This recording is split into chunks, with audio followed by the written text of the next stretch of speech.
Pontevedresa Group tamén traballa na loita contra o coronavirus. A factoría vende iniciar a produción de mamparas de vidro para incrementar a seguridade nos locais hostaleiros. A empresa decidiu vender os separadores a prezo de custo na cidade de Pontevedra e na súa comarca. Un xeito, segundo dinde na compañía, de axudar á reactivación do tecido económico.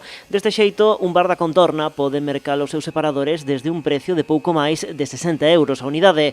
Esta mañá visitou as instalacións de Ponte Caldelas o vicepresidente da Xunta. Alfonso Rueda puxo en valor o esforzo que está a facer esta compañía. Están facendo un traballo, creo que moi destacado, e a Xunta de Galicia quería coñecelo, para respostar a unha necesidade que se está dando nestes días con moitísima forza, que todo o material de protección que empeza a ser necesario agora que empezamos as fases da desescalada. Galicia xa está na fase 1, acabamos de empezala.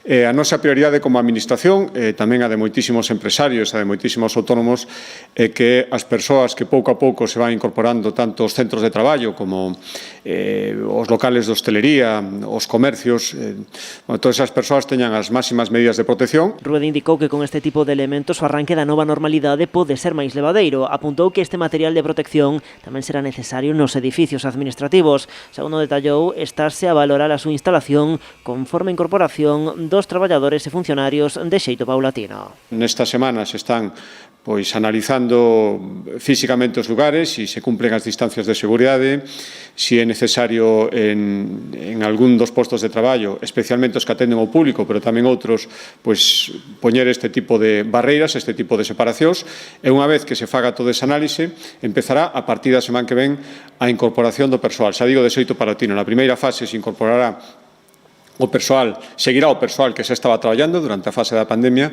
os xefes de servicio e o persoal que non pode facer teletraballo. Os 15 días seguintes se incorporará unha segunda oleada de persoal. 15 días despois se incorporará definitivamente o persoal que ainda non o fixera. A Xunta traballa co obxectivo de que a finais do mes de xuño todo o persoal este a traballar con total normalidade.